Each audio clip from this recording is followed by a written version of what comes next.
Donc on a en fait dans InDesign deux composants. Un composant qui s'appelle le gestionnaire de projet, ici Project Manager, et un composant qui va permettre de rajouter de l'interactivité aux éléments de vos maquettes, de vos documents. Alors, le Project Manager, en fait, s'appuie sur un stockage centralisé de toutes les données. Donc, c'est pourquoi lorsque vous démarrez en fait InDesign, il faut au préalable lancer un petit serveur de base de données. Alors, on a choisi MAMP. Et donc, si vous faites l'installation, vous suivez l'installeur, il va y avoir un téléchargement de MAMP qui va être fait. Enfin, tout va être installé pour vous. Vous avez juste à lancer MAMP au démarrage. Et ensuite, InDesign pourra se connecter directement, le Project Manager pourra se connecter à cette base de données et pour y stocker toutes les données. Alors, la raison pour laquelle on fait ça, c'est qu'on veut d'une part stocker les documents qui ont servi, enfin, sur lesquels vous appuyez pour créer votre publication numérique, mais on veut aussi être en mesure de stocker tout ce qui concerne les enrichissements. Alors, je vais juste... voilà. C'est un enregistrement pour cette session. Alors, on va donc stocker de façon centralisée tous vos projets.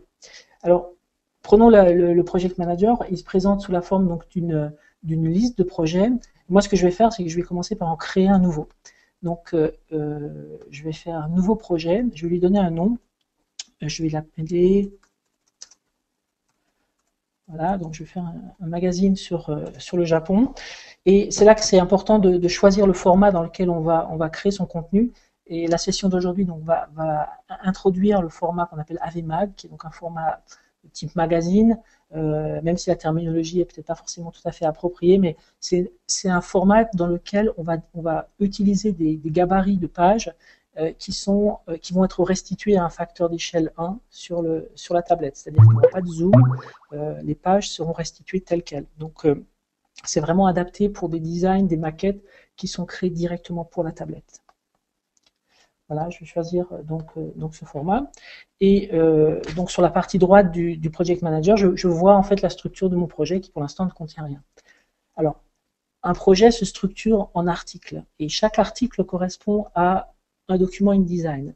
Et chaque document peut avoir plusieurs pages. Donc vous voyez, vous allez être capable de créer une publication numérique à partir de plusieurs documents InDesign qui seront assemblés au final.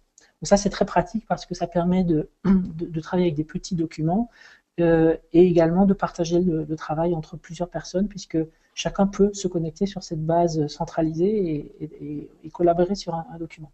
Donc, je vais commencer par rajouter un premier article.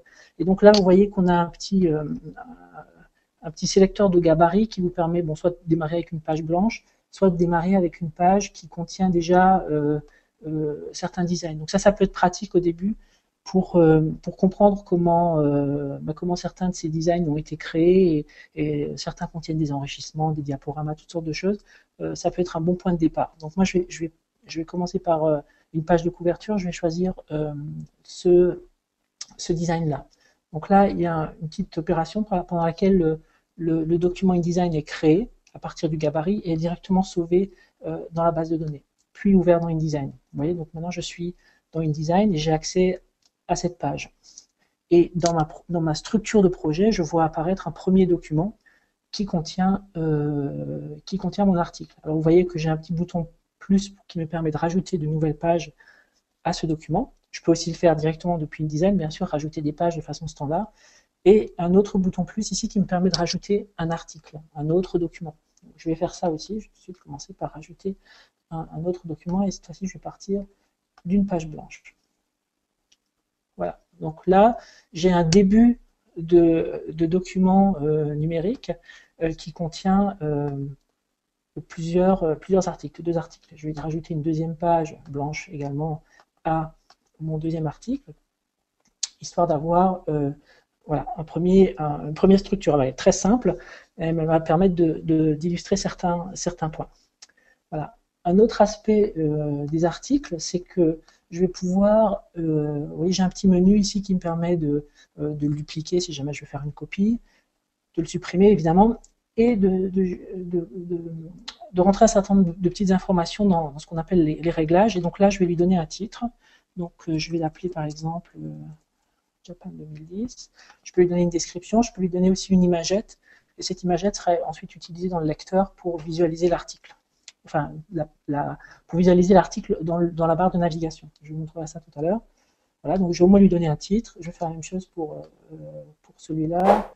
Je vais l'appeler, par exemple. OK. Voilà, donc ce qu'on a vu là, c'est création d'un article, création d'un projet d'abord, de type magazine, et ensuite, dans le magazine, j'ai commencé à créer des articles et j'ai commencé à rajouter quelques pages et à donner quelques informations tout à fait simples au niveau des articles.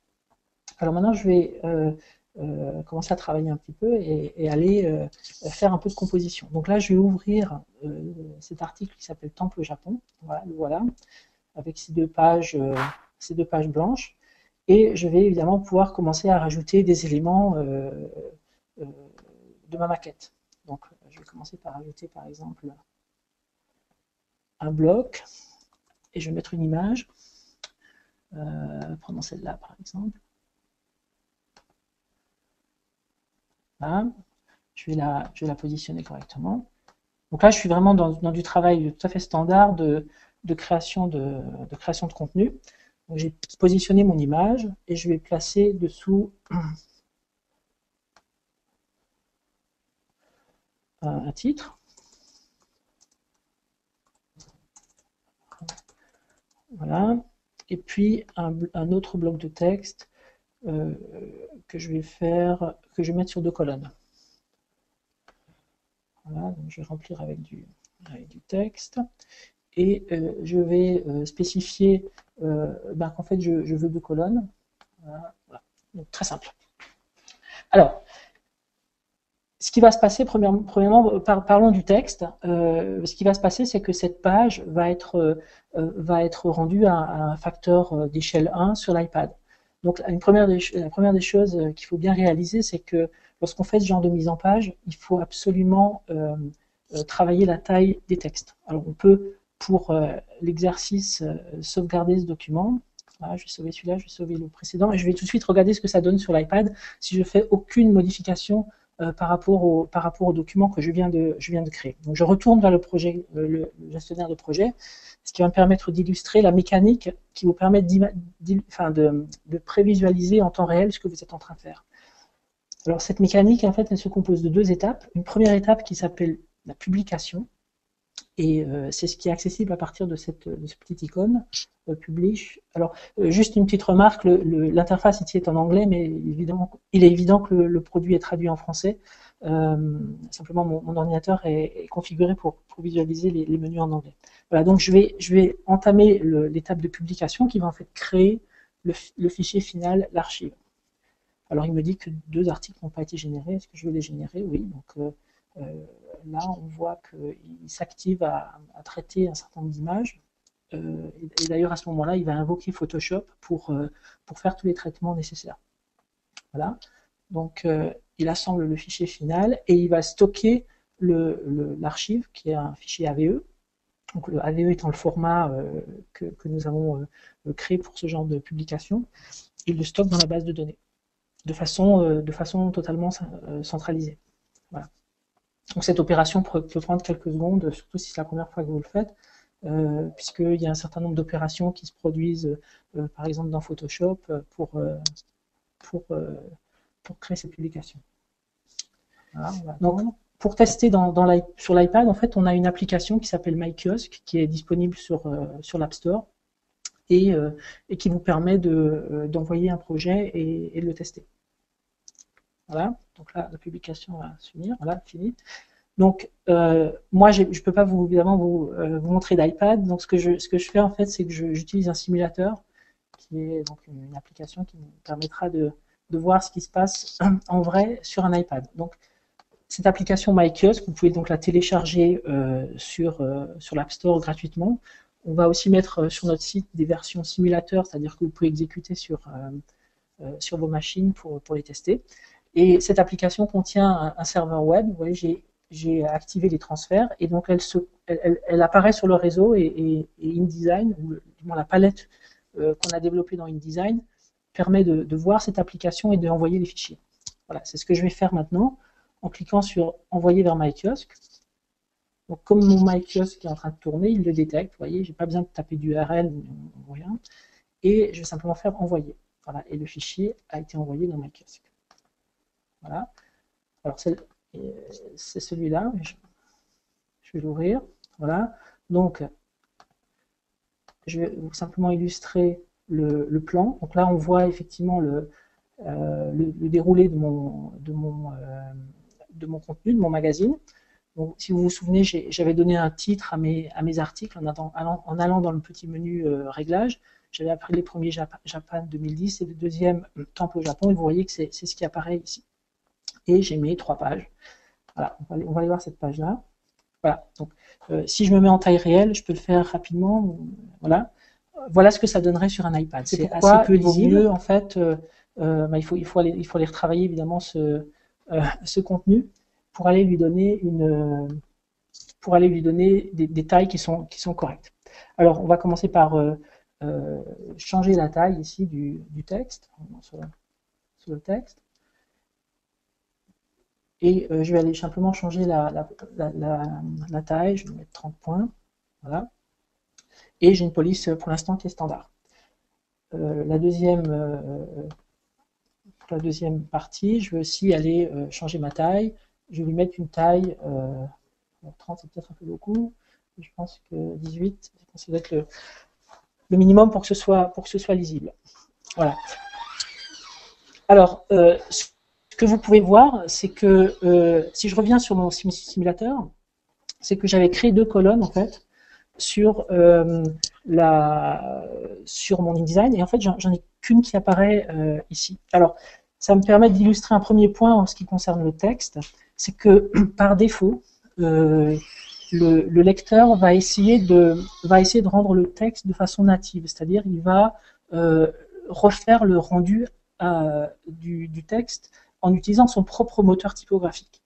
Et ce moteur est bien moins sophistiqué évidemment que InDesign, donc par exemple le multicolonnage, voire même les changements de police ne sont pas pris en compte. Par contre, vous voyez que mon texte qui dépasse en fait a automatiquement été retranscrit sous forme d'un texte qui défile ici. Donc ça c'est un des aspects du traitement de texte. Il y a 2 façons de voir le texte dans ce genre de format. C'est soit vous le gardez sous forme native, donc ça, il va y avoir une restitution des styles, mais qui sera peut-être pas forcément très fidèle. La césure, tout ce genre d'aspect ne va pas du tout être restitué. Soit vous voulez avoir une restitution parfaite de votre maquette, et à ce moment-là, il faut transformer le texte en image. Et vous pouvez le faire de façon individuelle sur chacun des blocs texte. Donc pour faire ça, je vais d'abord aller changer ma police ici, et je vais aller prendre une police différente pour bien illustrer. Voilà, et je vais prendre une taille un peu supérieure, allez, mettons 50. Voilà.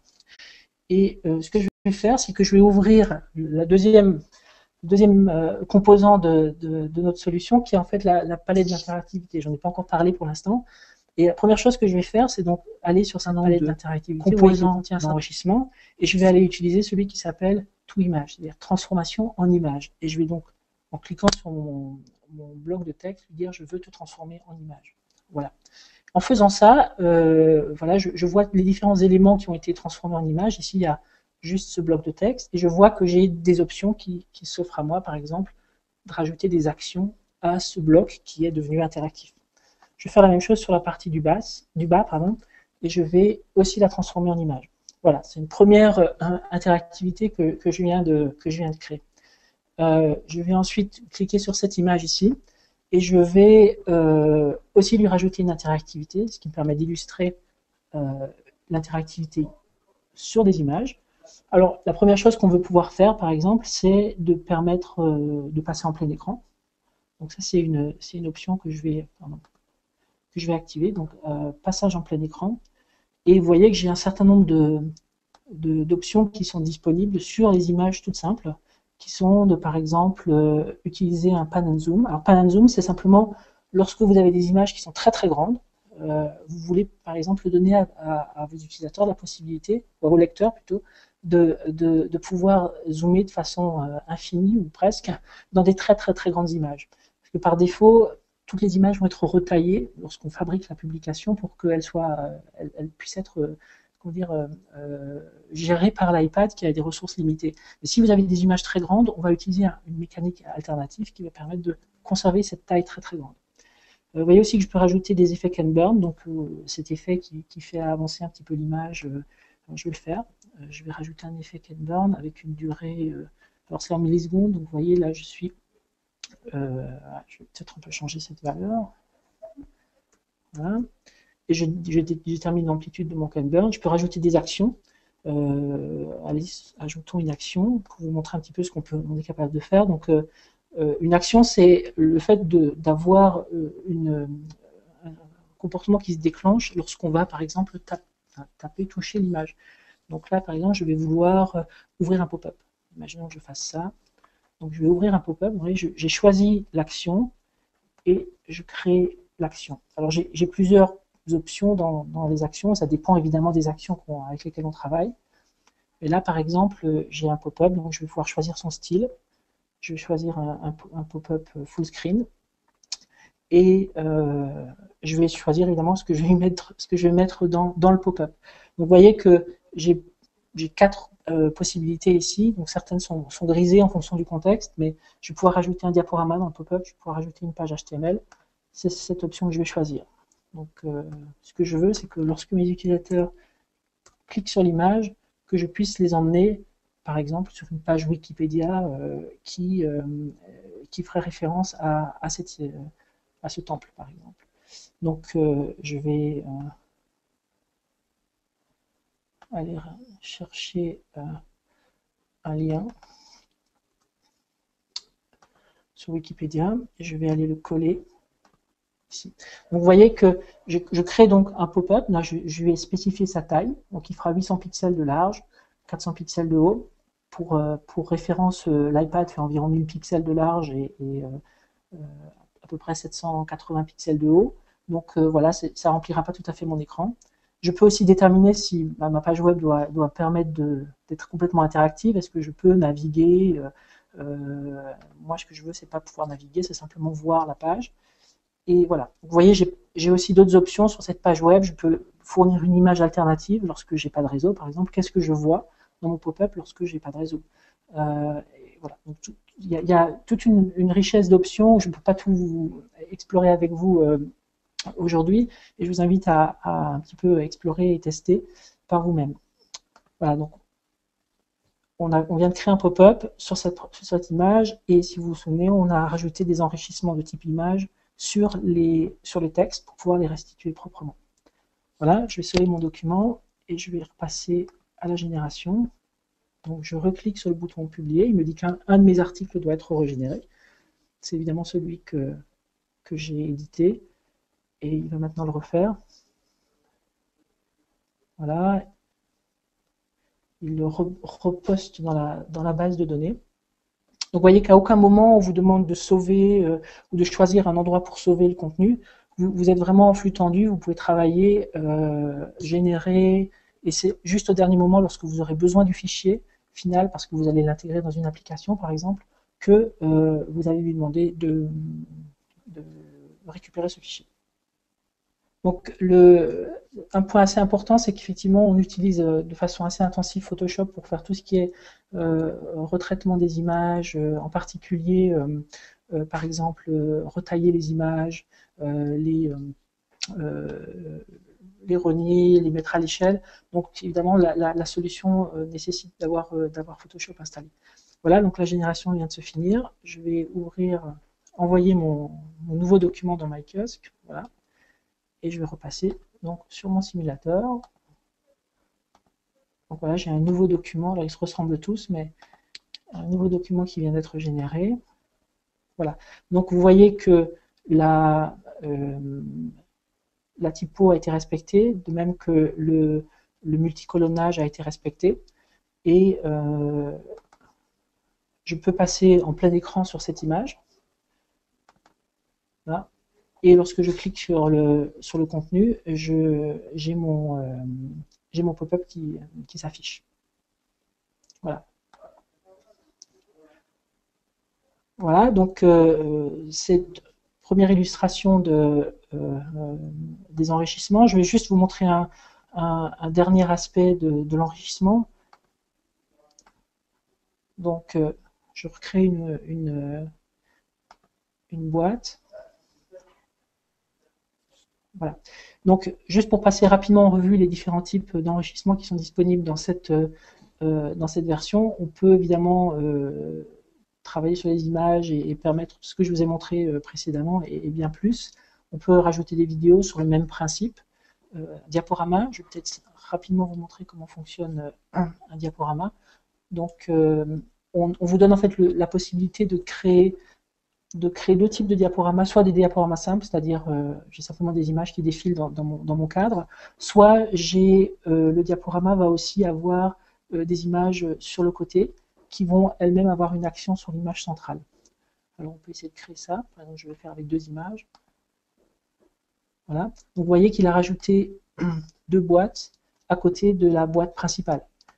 Et ce qui est important, c'est que ce n'est pas simplement deux rectangles images qui viennent d'être ajoutés, mais en fait, ils ont déjà un enrichissement, c'est-à-dire qu'ils ont une action ici, au toucher, qui va faire qu'ils vont interagir avec l'élément qui a l'identifiant 342. Il se trouve que c'est la grande image qui est là.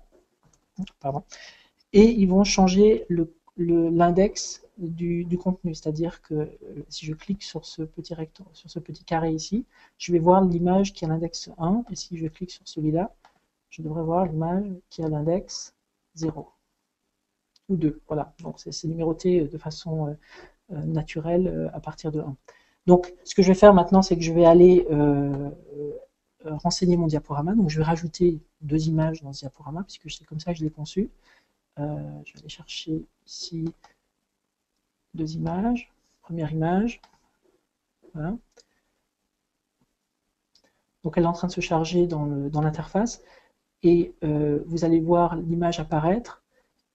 Et je ne sais pas si c'est très visible pour vous, mais vous voyez qu'il y a en fait un rectangle de rognage qui est créé avec le même aspect évidemment que le rectangle qui est dans ma page. Donc ça me permet de créer un cadrage pour cette première image. Je vais rajouter une deuxième image, celle-là, voilà. Et pareil, je vais pouvoir définir un rectangle de cadrage sur ma deuxième image. Voilà. Je vais par exemple faire un cadrage très serré sur les chaussures. Là. Voilà. Très bien. Et donc, ensuite, j'ai toutes sortes d'options qui vont me dire est-ce que je peux voir, je peux passer en plein écran, est-ce que je vais pouvoir, est-ce que je permets à l'utilisateur de déplacer manuellement au doigt d'une image à l'autre. Voilà, ce genre de choses. Donc toutes ces options peuvent être activées à partir de là. J'ai des options propres au slideshow, au diaporama. Donc est-ce que je veux par exemple que le diaporama s'active de façon automatique? Est-ce que je veux passer automatiquement d'une image à l'autre sans que l'utilisateur qui arrive sur cette page ait à faire quoi que ce soit? Donc c'est cette option que je vais activer. Et évidemment, pour chacune des images, alors là, vous pouvez aller vraiment dans le détail. Sur cette image, je vais pouvoir rajouter une légende. Et je vais pouvoir définir si la légende se voit tout le temps ou seulement en plein écran. Et je vais pouvoir rajouter des actions. Donc on peut créer des mécaniques assez sympas avec des diaporamas. Alors pour que mon diaporama fonctionne bien, il faudrait évidemment que je remplisse mes deux petites boîtes latérales avec les mêmes images que celles que j'ai utilisées pour le diaporama. Je vais le faire tout de suite, comme ça vous verrez le résultat. Donc la première c'était celle-ci. Voilà. Donc ce que je vais faire, c'est que je vais vraiment me cadrer sur un détail assez serré. Voilà. Et puis sur cette deuxième image, je vais aller chercher. Voilà. Pareil, je vais faire un cadrage. Par exemple comme ça. Voilà. Très bien. Je vais sauver. Et je vais repasser à la génération. Donc il a détecté que l'article avait été modifié. Il va me proposer de le régénérer. Hop.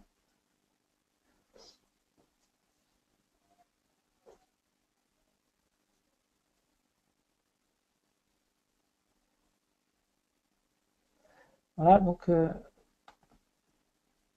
va attendre que la publication soit terminée.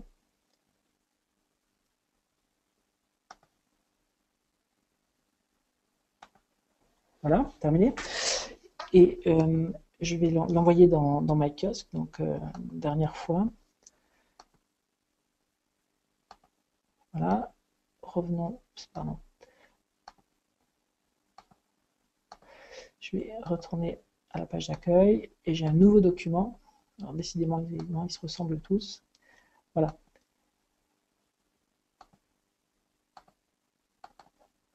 Voilà, donc je suis sur ma page de diaporama. Donc là, je touche à rien et vous allez voir qu'en fait, il va passer automatiquement d'une image à l'autre parce que j'avais activé l'animation. Voilà. Et si je clique sur chacune des images latérales, je vais pouvoir, qui se comportent un peu comme des petites imagettes, si vous voulez, de contrôle, je vais pouvoir activer l'une ou l'autre des images centrales. Et si je double-clique au centre, j'ai accès à l'image en plein écran. Voilà. Donc ça, c'est très rapidement pour vous montrer la philosophie de, de, ce type de création. Donc, on part de pages vierges, on va dire, et on prend garde à effectivement créer du contenu qui soit lisible en taille 1, c'est-à-dire sans avoir à zoomer, puisqu'il n'y a aucune possibilité de zoom en fait dans ce type de contenu. Et on prend garde à la façon dont on va gérer les textes. On peut donc soit avoir des textes transformés en images de façon individuelle, vous pouvez régler ça au niveau de chacun des blocs pour avoir exactement le même rendu sur l'iPad et dans InDesign, ou alors choisir d'avoir des textes défilants et à ce moment-là, d'avoir un certain compromis au niveau du rendu. Il faut savoir que une dernière étape, je ne vous ai pas illustré, c'est que j'ai un certain nombre de réglages au niveau du projet. Et dans le cas d'AVMag, donc de ce type de format, on vous permet d'intégrer un certain nombre de polices dans le document. C'est un peu comme lorsque vous faites une collection pour l'impression, vous avez besoin d'extraire les polices de votre document pour que l'imprimeur soit capable de restituer votre document. Là, c'est un peu la même chose. Donc, vous pouvez glisser les polices dans le document, ce qui fait que même si vous n'avez pas transformé des textes en images, mais vous vouliez garder les caractères défilants, si ces textes font intervenir des polices qui ne sont pas par défaut sur l'iPad, et il n'y en a pas beaucoup, il y en a une quinzaine à peu près, vous pouvez les inclure là et elles seront rendues de façon correcte, aussi correcte que possible. Voilà, je vais m'arrêter là sur la partie présentation. On a prévu de garder un peu de temps sur les questions. Juste pour finir, donc les plugins, donc les outils sont disponibles sur notre site. Il faut vous enregistrer dans le programme de pré-release pour y avoir accès de façon gratuite et sans restriction. On est en train de finaliser la version qui va être notre version officielle pour ces outils, mais aussi pour tout l'environnement qui va autour, puisque une fois que vous avez fait un document, il faut le mettre dans une application. Et donc ça, c'est des sujets qui seront couverts dans des webinaires à venir, de qu'est-ce que je fais finalement des documents que je crée, j'ai envie de les publier, donc il va falloir créer des applications, et on a des outils très simples pour vous permettre de faire ça. Donc tout cet environnement va être, on est en train de le finaliser, et voilà, donc vous pouvez vous inscrire sur notre site pour être au courant et avoir accès à tout ce qui sort en temps réel. Il y a aussi un forum dans lequel il y a pas mal d'activités. Vous pouvez poser vos questions et nous parler de vos projets. Ou alors contacter sur publishing@aquafadas.com si vous avez des questions plus précises.